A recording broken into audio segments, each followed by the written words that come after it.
Welcome to the Revolution Church podcast.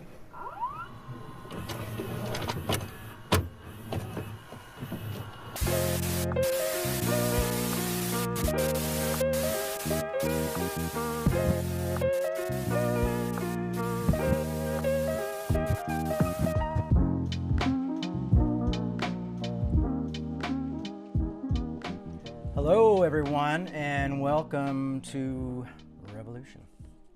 Glad you could make it. Cheers. This is Milo's sweet tea.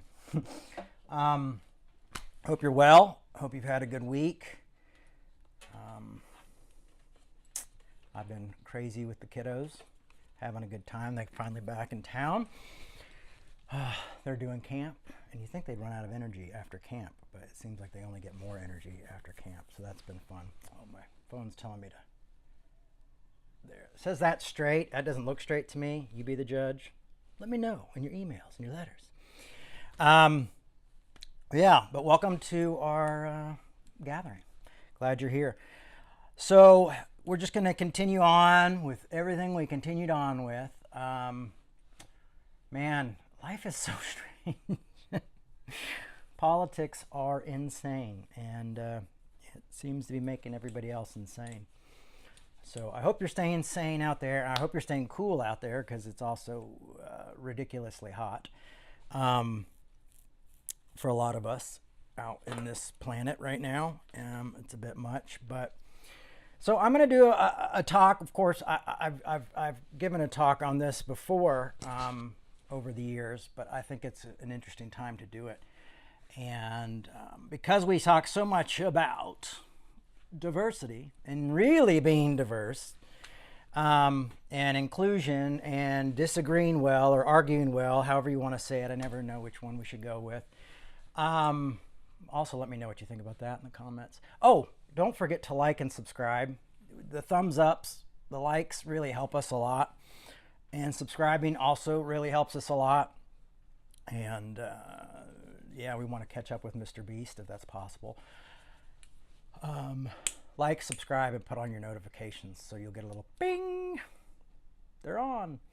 Even when we record it, we set it up to go a countdown, so it'll be a premiere. So you'll have to watch us during the premiere, because we're doing more premieres because it helps us keep the trolls away. But I'm trying to do like at least one live a month, so we can all kind of catch up with each other and talk and see we can comment with each other. But you can also like reach out on Instagram or what's the one? It's Needle and Threads. Is it Threads? Also Threads. I'm on Threads, and Facebook, which is like the Wild West. So I'm on Facebook. You can check me out there too. Just Jay Baker. 2Ks. So I'm going to ask the question. Of course, we know where Dr. King stands. We know where Paul Tillich stands. But we know where Paul stands. But was Jesus tolerant?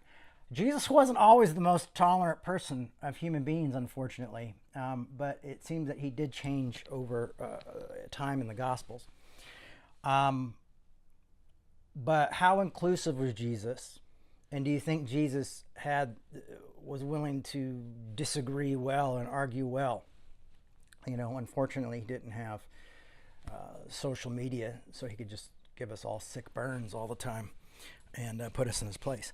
But let's look at the diversity of Jesus's disciples.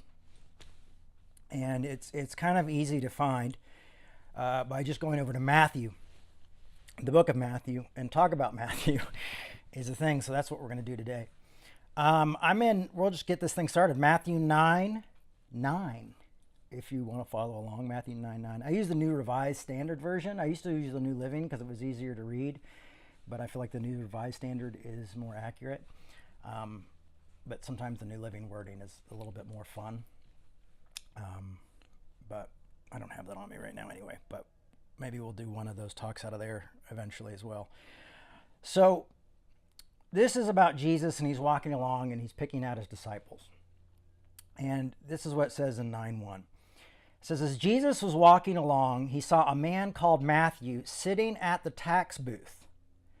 And he said to him, "Follow me." And he got up and followed him. Now, I believe that this is shorthand. I believe there's probably a little bit more that went down here. I mean, obviously, Matthew has to know who Jesus is.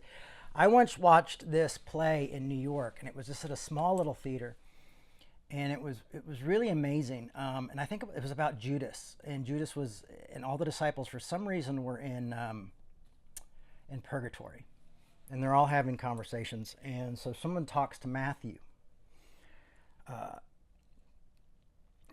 in purgatory, and like, what was it about Jesus that, it was almost like they were interviewing these guys, and some of the disciples that didn't make it straight to heaven and were in purgatory. And what was it about Jesus that drew you to Jesus? And you've got to remember, Matthew's a tax collector. And so in the Jewish tradition, he is a traitor because he is working with the Roman government, who are occupying their land. And so Matthew is seen as a traitor to his own people because he's canoodling with the government. And so Matthew is talking and having this conversation, and this actor the script was just fantastic. And he says, well, no one had ever really looked at me before. No one had really seen me before that.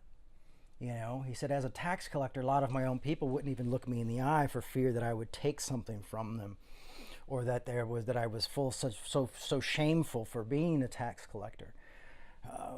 But he saw me, and he humanized me, and he came to my home, and he's telling this really beautiful story that I can't do justice right now. I wish I could find like that play again and watch it. Maybe it's on, I don't know. I'll have to ask a friend who got me tickets to it. I mean, because it's been like 15 years ago. But it was really a beautiful thing because he felt recognized. He felt his humanity being dignified by Jesus. Now, of course, that was a fictional case, but I feel like we have something similar here. Because you have someone who is, tax collectors, we see with other tax collectors in the Bible, were known for taking more than they could. Like whatever extra they could take, they could keep, and things like that. And so they often fell into not being the most honest people in the world. And you have to think about what Jesus' other disciples are thinking at this point. They're thinking like, hey, because they're all Jews, and they're all sitting there going like, this guy is not one of us, man. Like, this guy's like, the times where they question Christ's divinity, if that was happening at that time, I'm not sure if it was or not, but at that point, they're going, probably at that point, if they are, they're going, if they think Jesus is God, or Jesus is divine, they're probably going like,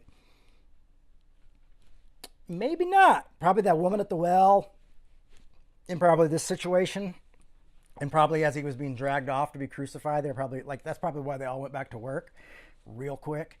But there's Matthew, and Jesus is saying, Jesus sees him and says, come be my, and that was even rare, because usually you would have to go to a rabbi, and you'd have to ask the rabbi if you could follow them, and usually they would say no 2 or 3 times before, to see if you were serious. And so here he has Jesus, who he sees as this wild modern day rabbi, coming in and says, come follow me. And Matthew says, all right, cool, I'm in. And it's really interesting. And I think we can maybe take someone who is going in with the government. For some of you, that would be like Jesus walking up to someone, with a MAGA hat and going, be my disciple. And you're all like, wait, Jesus, this guy, hey, he's not on our side. He's not with us. Or it could be Jesus like purple hair or a rainbow hat, and all of his disciples went like, yeah, he's gay or she's gay, or whatever. It could be either one. You can really put them, just take the person you have the hardest time with and put them in the Matthew spot. And there they are. And Jesus says, come follow me. So you're probably already going like, man, what the heck? One person who was doing that would have been Simon, definitely. Simon was a zealot. And the zealots were known for killing people who were traitors. They didn't just kill traitors, they killed Romans. and some people would have called them terrorists. And so there's a good chance that Simon, who we know very little of, but would have probably been like, oh, this guy deserves to die. Why would you have him? So if you think that kind of conflict wasn't there, that type of weird conflict that we have going on today, where, you know, every 4 years we all become super divided and super political. And now I'm like watching the Democrat Party, which I grew up as a Democrat, completely divided even within themselves more and more every day. But here you have this division already there. There's the division. Why am I giving a W? I should be trying to do a V. No, a D. Division. It's all my what do you call it? Dyslexia showing up on me. But so you automatically probably have this going on. And so what happens is, not only does he get up, he says, hey, you guys want to go to my house? I'm already got like a party going on over there. You know, because I think we're getting little details, so you kind of have to throw in what's happening. So he goes over there, and it says, and as he sat at dinner in the house, many tax collectors and sinners came and were sitting with him and his disciples. So, I mean, at this point, Simon's just got to be losing his mind. You know, he's either surrounded by a bunch of liberals or a bunch of conservatives, however you want to see it in this world today. A bunch of people who are really divided. And I'm sure those guys are kind of like, hey, that's not Simon the Zealot, is it? Who knows? I have no idea what's happening at that point. But, you know, he's probably saying some really passive aggressive stuff. You know, sharpen his knife like, oh, I can't wait for this meal. This guy Simon's making us all a little nervous. But he sits down, and it says other and sinners came and were sitting with him and his disciples. I mean, who knows what the sinners were? Maybe they were prostitutes. Maybe they were drunkards. I mean, Jesus got accused of hanging out with the worst kind of people, and even being accused of being the worst kind of people. He literally made himself of no reputation. Could you imagine today if we did that? Like, you know, there would be no influencers or no reputation, or we would just be like, oh, here we are at this conference, and then here we are at the opposite conference, and nobody knows, and nobody cares, and no one wants to follow me because I'm so all over the place. And that's what Jesus is kind of putting out there, is that, oh, I'm including all of these folks. Everyone's included. I mean, now if you're a Gentile, Jesus is struggling with the Gentile thing, but even the woman at the table says, well, even dogs get the crumbs, and he says, your faith has made you whole. So it seems like Jesus has a change of mind at that, and obviously once Paul comes on the scene, Gentiles are included.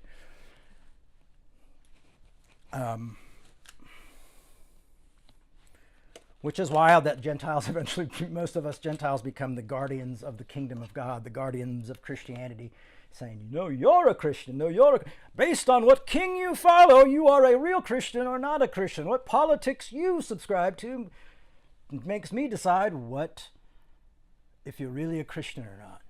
Well, what about my love for others? No. Your politics tell me enough. You know, it's like not Christian at all, either side. That's not what it's about. I mean, I understand why you could feel that way and think there's some clues there, but like when we're starting to judge people's salvation, it's time to wonder, like, have we put our politics and our thing, are we putting it at worship standards? Do you think those are really the ground of all being? I mean, look at the world, everything that's happening in the world and how diverse the world is. Anyway, I digress and get on the soapbox. Let's not get on the soapbox right now. So many tax collectors and sinners came and were sitting with him and his disciples. So what else comes in? Another group comes in and is like, not today. You know, I mean, you guys got that Simon guy and we kind of like him, but the rest of these cats should not be there, and you shouldn't be there, Jesus. And so the Pharisees saw this, and they said to his disciples, why does your teacher eat with tax collectors and sinners? And why I like the New Living Version of this story is because it says, why does your teacher eat with such scum? And it brings it down because I feel like that's how we are nowadays. It's like you're judged by who you associate with or who you talk to, how you vote, how you think. We're not judged often by our character, but by what people assume our character is based on the type of church we would go to or the type of people we spend time. We're judged by a lot of different things. And the reason the Pharisees are so angry is the same reason that Paul was mad at Peter for not eating with the Gentiles. And we went over that, is that it was a covenant. You were building a covenant when you sat together, and you were seen as ceremonially unclean if you were sitting with sinners or Gentiles or things like that. And you were seen as building covenant with them, as identifying with them and being friends and family with them. It wasn't like, hey, when we want to disagree, we sit down at a meal. Like, you're not going to be having food, you're not going to be sharing food together. At that time, in that world, in that context, that's not happening. It's not like, hey, let's have a cup of coffee, because to anybody watching you, it's saying, oh, those people have a bond. Those people have a covenant. Those people are unified. Sharing a meal, of course, because sharing a meal was important. Not only important, but it's extremely vital, and probably not the easiest thing to share your food at that time. The world was a very different place, and it still is there, but would be very different than now. So you have this group, this religious group, that's like, why is Jesus, the Jewish leaders, why is Jesus eating with these people? This isn't proper. This isn't good etiquette. Why is he building this? This makes us question his intentions. And I think it's very interesting that you've got all these people who are probably going through all this like weird judgmental stuff at the same time. You probably got Matthew looking at Simon, Simon looking at Matthew, all of Matthew's friends kind of looking at Simon. I don't even know if there were other zealots in the disciples or not, but you don't know. And if he has these two, he's probably got a few more a few other people who aren't always on the same page together. He's got Peter, like, here you've got a fisherman. Great, he knows how to fish. Do we have him just to fish? And you got Judas, who's like, oh, don't worry, I've got it all taken care of. Let me get the check. So you've got this ragtag group of people, and then you've got these religious leaders coming in going like, why does your teacher eat with folks like these? And he's not supposed to eat with tax collectors. He's not supposed to eat with sinners. He doesn't supposed to be with traitors to our community. I mean, this is horrific. This is a scandal. But when he heard this, he said, those who are well have no need of a physician, but those who are sick. One of the things I like about the New Living Again, which I'll quote that as I memorized it in that, is healthy people don't need a doctor, sick people do. I've come to call sinners, not those who think they're good enough. Now, I think there's some issue here because those who are well have no need for a physician. But one of the things I always thought about is like legalism. What legalism does is say, you need to get fixed before you come to our hospital. You know what I mean? Like we don't want to get blood. This is a blood-free hospital. We don't want anybody to bleed on the floors, kind of thing. It's almost like a church. I remember one time going to a church that was known for being hippie inclusive in the late 90s, and I came in and they were like, no water. I'm like, no. I had water because I had this thing where I felt like I was choking all the time. And I'm like, I got this kind of condition, and we don't care, no water and the thing. And they were afraid that you would spill water on the carpet. I always love how churches really get petty with their rules and regulations. I'm like, we're going to win the world unless you have a bottle of water. Or unless you don't think the way I do, or vote the way I do, or look the way I do, or whatever. Like, I'm like, God, how did this thing about forgiving and inclusivity become so petty over time? I guess it's humans. It's like Soylent Green. It's people. So when the Pharisees saw and he goes, well, those who are well have no need for a physician.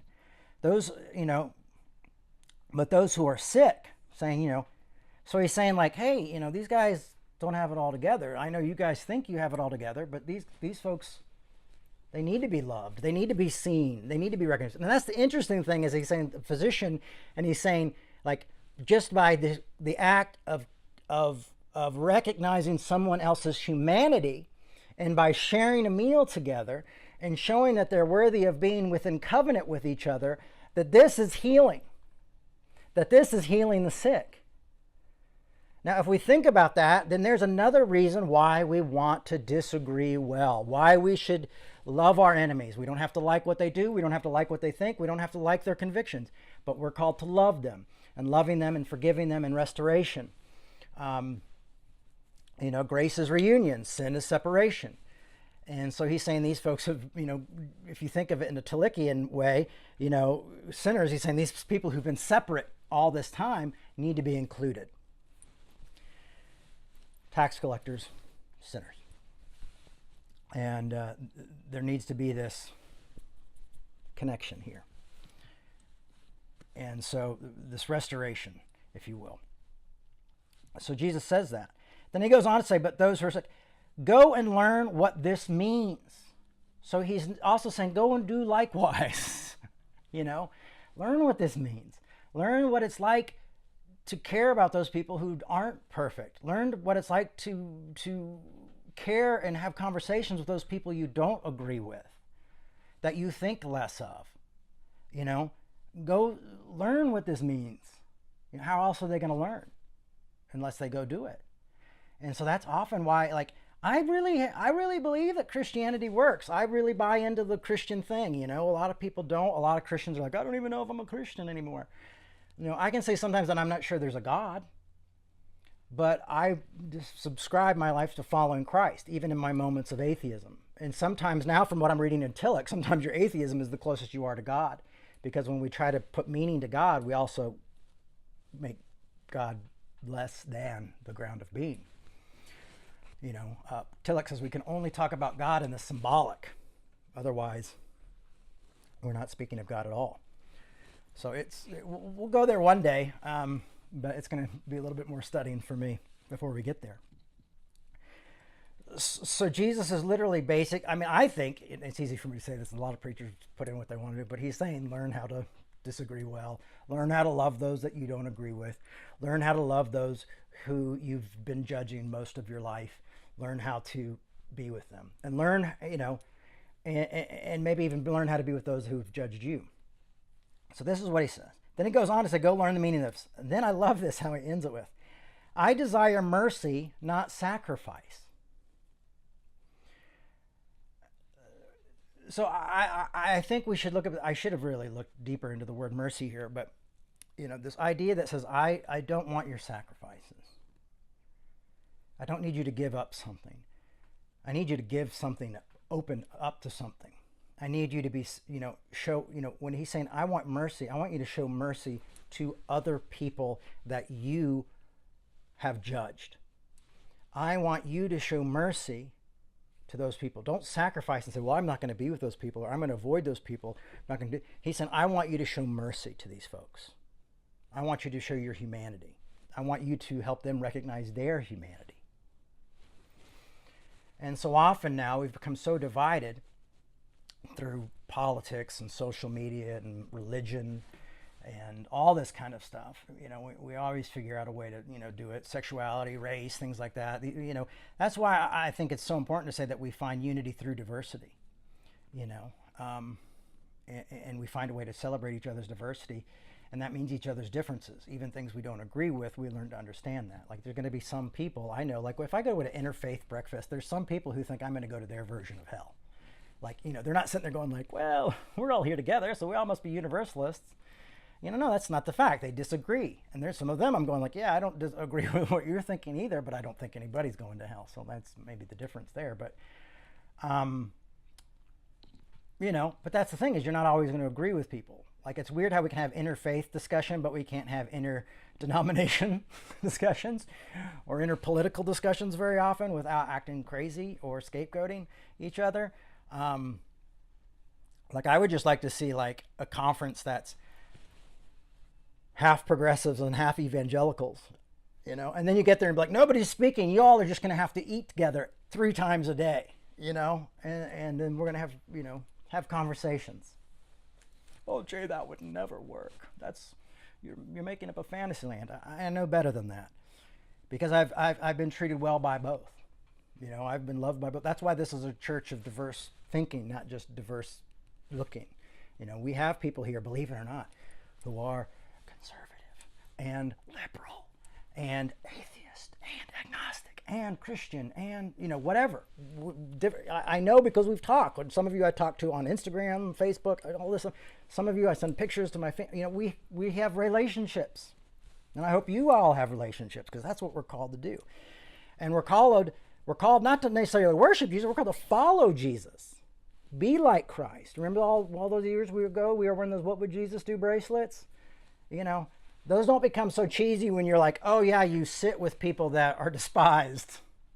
Then you go like, oh, it's not so like cheesy all of a sudden. Now it's kind of like, I don't know if I want to be wearing this. And so that's what's happening is, it's just, this whole story is like, Matthew shouldn't be called a disciple. He's called a disciple. Then they go to Matthew's house. Jesus isn't supposed to be. The other disciples are there. Simon's probably freaking out. Everybody's there, and we're going like, what are we doing? We all think different stuff. This isn't how it's supposed to work. And there's only 12 of us. How are we ever going to do anything? And then the religious teachers come along and say, why is this happening? And what I love is that Jesus answers them, because the disciples, it's almost as if the disciples were like, they're like, why does he do this? Why does he do that? And the disciples are like, usually he tells us some story we don't understand and then explains it later. And then Jesus is like, oh, guys, right here. And I love that he ends, because it kind of shows us that whole idea, if we want to get crazy on the, I've come to call the sick not healthy, because I've had people tell me before, like, well, I don't want to be sick. I don't want to be the sinner. I don't want to be this. And I said, I don't mind being any of that, because I know that I have a lot of that in different areas of my life. And I want to be the one that Jesus sits with and calls. So I think being a sinner gets a bad rap sometimes. And a tax collector, wow, that really gets a bad rap. Tell me about how scared it is when you see a letter come in the mail from the IRS. You're like, am I going to jail? I one time had an IRS agent show up on the door, because we had a volunteer do Revolution's taxes one year, and they forgot to send in one certain type of, like, I think it was, what was it? It was unemployment tax. And so we had to pay that back, and it took us years to pay it back. But they were like knocking on the door going, you owe us money. Well, Revolution owes us money, but now, you might be the one, and, I had to go and have meetings with them. It was very, very scary. Tax collectors to me are more scary than sinners. But we got to figure it out. So, but when he says, the well have no need for physicians, but those who are sick. So he's not just saying like, these are a bunch of sick folks. I know, I got it, guys. What he ends up turning around and said, but I desire mercy, not sacrifice. I have come to call not the righteous, but the sinners. Like, my whole work is to reach out to the lost. My whole work is to reach out to those who are separated. My whole point is to bring reunion to those who are separated from one another. It's to bring reunion and share a meal. And he's not just going like, I find these individuals and I share meals with them. He's going, I bring people together and we share meals. The thing is what happens is it just looks like the Pharisees were keeping a close eye on Jesus and are just kind of looking in going like, who is he hanging out with? It never says, and then the Pharisees came in and sat down and they all had dinner together. And so I want to ask you a serious question, like, who are you in this story? Are you the Jesus person who's always bringing diverse people together, diverse thinking people together? Because it's like, these are all Jewish folks. So it's not like it's like they're all, So are you the person who brings all the diverse thinking people together who don't like each other and some who want to kill each other? Or are you one of those people who Jesus is eating with? Or are you one of those people who's sitting outside going like, why is he eating with those people? So there's a lesson for all of us to learn here. And that, one of the other things I like about the New Living is it says, I've come to call sinners not those who think they're righteous. And I always like that idea, is that like none of us are really righteous. I mean, grace is a gift given to us. Righteousness is given to us through grace, not through like being perfect human beings, because there are no perfect human beings. I've said this before and I'll say it again, is that it's about progress, not perfection. And sometimes it's just about letting yourself be accepted, and that's it, period. As we know from reading Tillich, you are accepted. But I ask again, for I've come to call sinners, not For I've come to call not the righteous, but sinners. You know, and I wonder, like, you know, I was listening to this song by the Monkees, believe it or not, and one of the lyrics in the Monkees song, and it was from one of the ones from Headquarters, and it says, "Do you hate who I hate to be free?"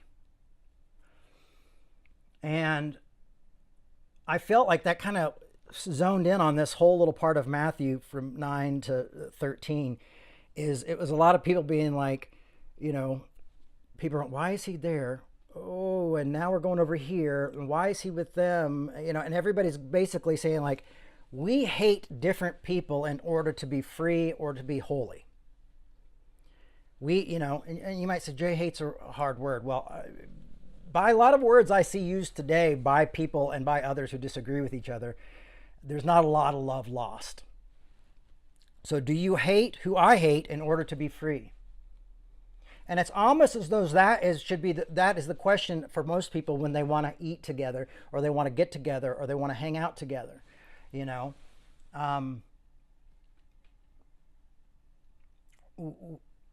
I think it's just human nature for us to judge others and to be fearful of those who are different than us. And there are things that I hate about politics on both sides. You know, I just, that drive me crazy. And I feel like a lot of people don't see it, you know, and I'm not in the middle. I am very far left. I'm just more left than left. So, you know, I'm a leftist, which seems now like to be the new, that a lot of people on the left like to get mad at leftists now. It's very interesting, because we're kind of like calling out the whole system, and they're just like, we just can't have Trump. And we're going like, well, the whole system's broken. You know, and they're going, oh yeah, we can't talk about that right now. So it's interesting, right? I'm sure as I say some of that, some of you are thinking like, what is wrong with him? You know, why can't he get on board? Why doesn't he think the way I'm thinking? You know, should I come back next week? This is getting a little bit too hard. It's a little too redundant. You know, like, I don't like the way he talks. I mean, I have friends of mine saying like, I'm not comfortable with the way you've been talking lately. You know, but that's okay. It's okay to be uncomfortable. It's okay to disagree. And if I make you uncomfortable, I'm just trying to help educate. I'm trying to help people learn. I'm trying to be like, okay, what we want to talk about what Jesus do. We want to say we really follow Jesus, that we're really Christians, or we're really pastors, or things like this. Then what did Jesus do? We're going to look at that. And if you're going, this is making me uncomfortable, it's just time to grow. It's time to go, okay, well, maybe I need to turn and repent. Maybe I need to change this. Maybe I need to think of this differently, you know. And like I said, again, it's progress, not perfection. It's not going to happen overnight, you know. I mean, and it's scary. It's scary to be judged by other people. It's scary to stand up for other people. In this day and age, like, it's easier for me to get in arguments with conservatives right now, because at least, you know, they kind of know I'm not, you know, a lot of them don't like me, or think that, like, because I love my LGBTQ brothers and sisters, include them completely, or that that I'm an inclusionist and don't believe in hell, they already like know where I'm at. And with left people, you know, I start arguing with them, and they're like, oh, have you been red pilled? Oh my God, what are you doing? You know, are you a moderate? You know, you just start to get like, so they're like, well, we could cancel you, you know, so you kind of get that vibe. Like, that gets a little scary to have conversations nowadays, but I mean, what are you going to do? You know, we got to do what we got to do, right? I mean, I love people. And so my point of friendship and relationship and my religion is not going to be, do you hate who I hate to be free? You know,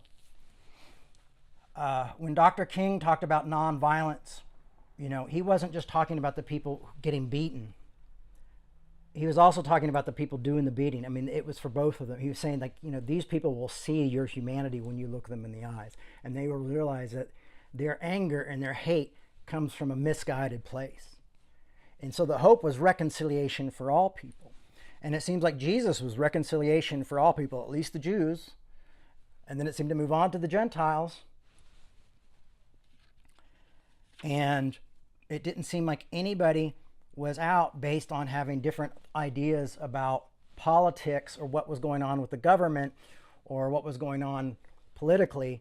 It just seemed like Jesus wanted to bring humans together and say, Let's find each other's humanity and let's take the road less traveled. Let's love each other. Let's love our neighbor. Let's love our enemy. And we don't get revenge. We pray for our enemies. I mean, Jesus changed things. It's like when in The Dark Knight, when the Joker comes in and is like, you changed things. Like, these criminals are no fun anymore. Like, we've got to hire, we need a better breed of criminals. We need better, you made things different. And Jesus is coming in saying, and so the religious leaders are going like, you've changed things. The tax collectors are now thinking like, he's changed things. The woman at the well is going into town and telling everybody who's rejected her for her life, most of her life, saying like, somebody who told everything about me and claims to be the Messiah, things are changing.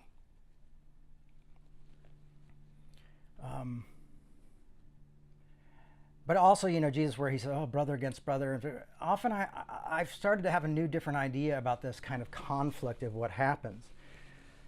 And when Jesus said, they'll hate you because you follow me, as I'm starting to think, is he's saying they're going to hate you. They hated Jesus because of his inclusiveness, because he loved everybody. And they said, well, there's not room to love those people. Those people affect my freedom. Those people affect who I am. And so you can't be loving those people. And Jesus says, well, I don't only love those people, but I also love those people's enemies. And they're like, well, yeah, of course you love us because we're the good guys, but you can't love the bad guys. Well, how bad did they have to be? No, Jesus is just like, nope, I love those people. Jesus is on a cross, bleeding to death, beaten with a half inch of his body, going, forgive them, Father, for they know not what they do. He's trying to say, like, your unconscious, your life experiences, no one really knows what they're doing. We're all trying to figure this out, and things are going to come out differently in the wash for our lives and our experiences. And Jesus saying, that's why I eat with Gentiles. That's why I'll go to a Pharisee and have a conversation with them. That's why I'll call them brutes of vipers sometimes and say, what you're doing is horrible to these people, by excluding. Jesus seems to be most upset about exclusion, or people saying you have to pay a certain price to be closer to God. People are like, oh, the temple, and Jesus got mad. Like, yeah, that's because they were paying more for sacrifices and saying our sacrifices are better than other people's sacrifices and making money off of sacrifice. And Jesus is like, this isn't how it works. And for some reason in our mind, we think people have to arrive. I mean, I saw this thing the other day with this guy who's, pretty progressive guy, pretty leftist, but he just was so angry at this one reporter because this reporter came out and said, hey, I was wrong about this thing and this medication and all this stuff. But he was so angry that that guy was like what he did before, that he couldn't get to the point of saying like, hey, welcome, let's do a thing together. Let's work together. Let's talk about this. Instead, he pushed him away, and that doesn't make a community. That doesn't make a group grow. That's not going to change politics. That's not going to change the world if we just keep saying like, it's too late. You're not in. You're not enough. You hurt me. You did this. Holding on to grudges, holding on to hate isn't going to work. I don't have a problem with confronting people. A lot of you know I may have even confronted you if you're watching this right now at times. There's certain people online I see go do stuff and I go, it's obviously these people hurt you, and that's why you're comfortable attacking these people.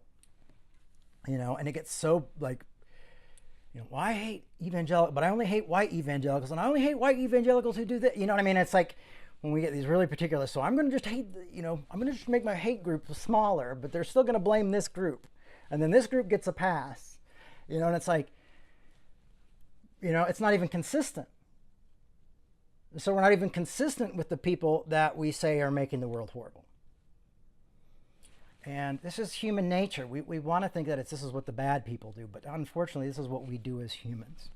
And that's why the inclusion of Christianity, what Christ is saying here, is he's trying to teach us a lesson within this amount, is saying, we're sick. We need a doctor. We need someone to bring us together. We need to recognize each other's humanity if we want to get better. And the fact is I want you mercy. And why would we have mercy?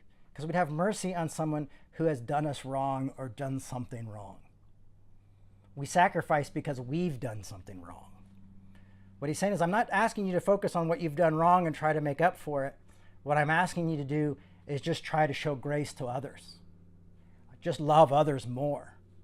I want you to be merciful. I don't want your sacrifice. Like you can say all day you're bad and you're horrible and you forgive it. Oh, and you can do all this to make it right. You can go do whatever you want to feel like you have to give yourself 1,000 lashes, whatever, burn your animals or get rid of all your stuff or, prove to the world that you're really, I only have one suit of clothes now and I live, you can do all that, but I don't want that. What I want is your mercy. I want you to give mercy to these people because mercy is like a hospital.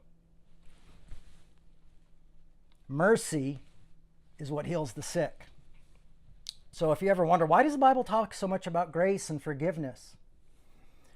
It has confrontations, but most of the time in the New Testament, if you're looking at these confrontations, it's usually to either bring groups together or bring someone in or help them realize that they're pushing somebody away. You use those rebukes as saying, and it's always, and he talks about the important, leave the 99 to find the one, the lost one, show mercy.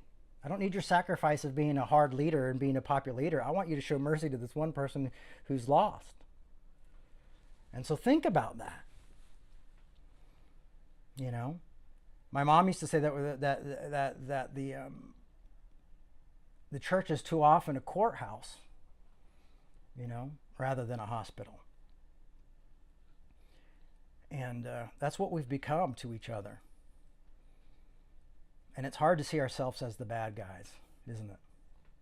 It's hard to see ourselves as the judgmental ones, especially if we've left a group that we felt was very judgmental, But if we're still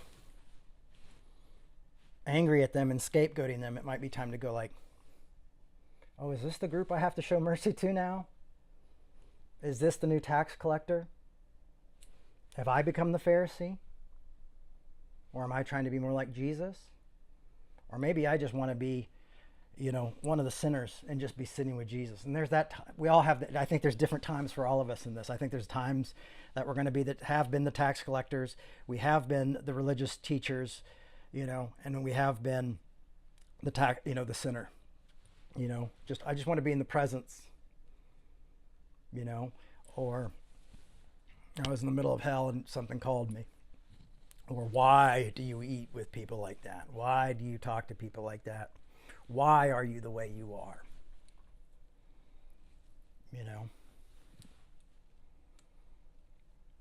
It's hard to see.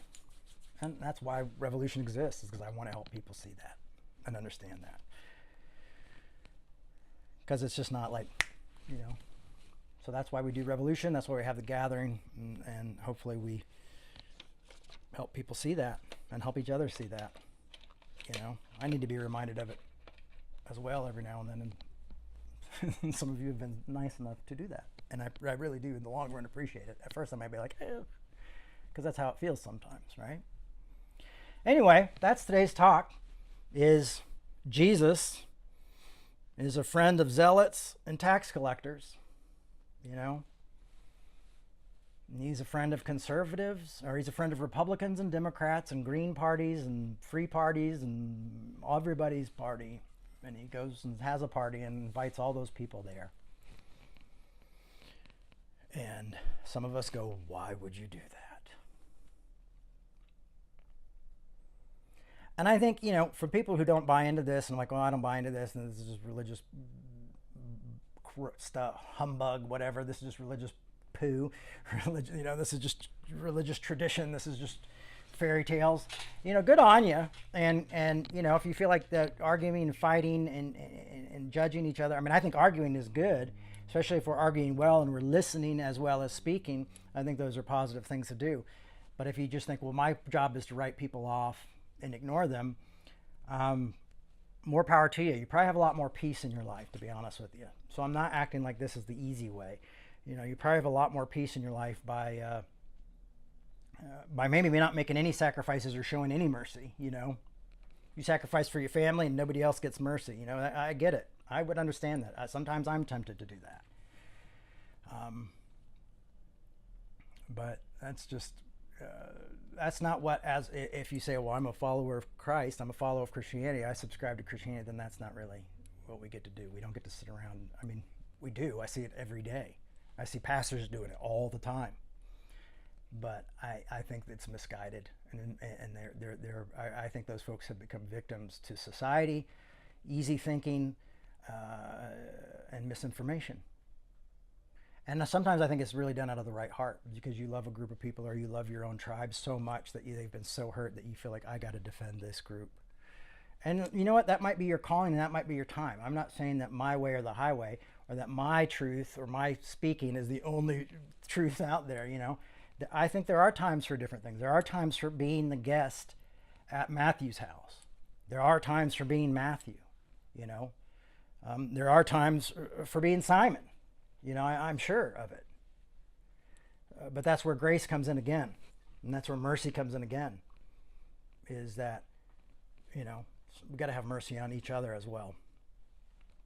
And that's where arguing well comes in, because if you're arguing with and you have mercy and you have grace and you have forgiveness based within all that, it is a power that is so powerful that it turns enemies into friends. You know, I do believe that. I do believe it might not make the world better for our lifetime, but it might make better world for our children's lifetime. I hope it does in our lifetime. I have hope for that. I don't know if it will. You know, but I hope for our kids' children's sake, it does. All right, there's enough soapbox for you. There's today's talk. Thanks for joining me. As always, Revolution needs your support. I can't wait for the day that I don't have to do that. I went years because we had, you know, a big donor and stuff where I didn't have to go like, well, we need your support. I don't like doing it, but I do it. And my friend Steve always reminded me, Jay, we always rather have you than your money, okay? So please don't let that be something that keeps you from Revolution. If you're at a place where you can support us, that would be great. I was doing the math the other day, and if we had $25,000, that would get us through the end of the year, and I wouldn't have to ask for any money.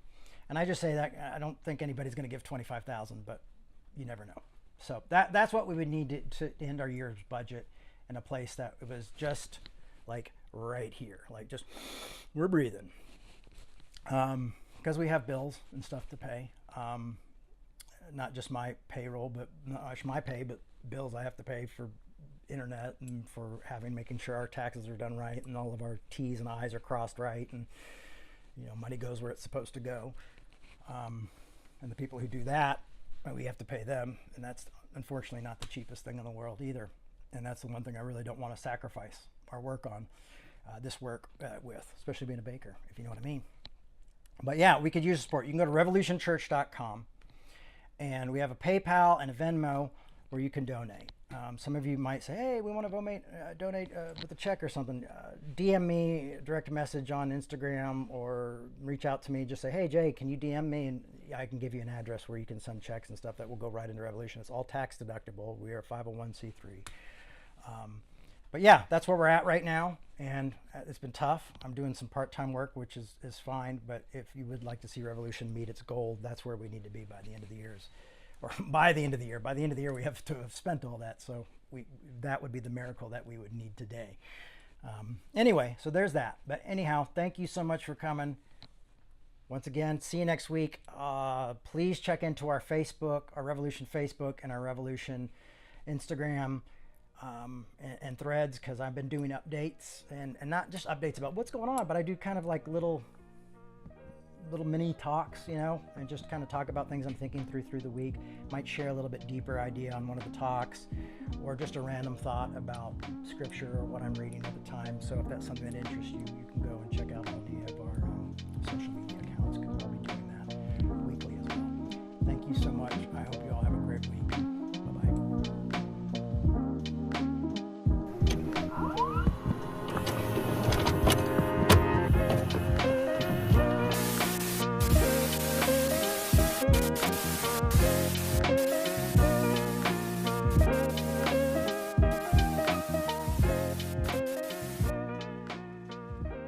Thanks for listening. We hope you enjoyed this podcast. To make your 100% tax-deductible donation today, please visit revolutionchurch.com/donate. You can also learn more by clicking the donate section on the website.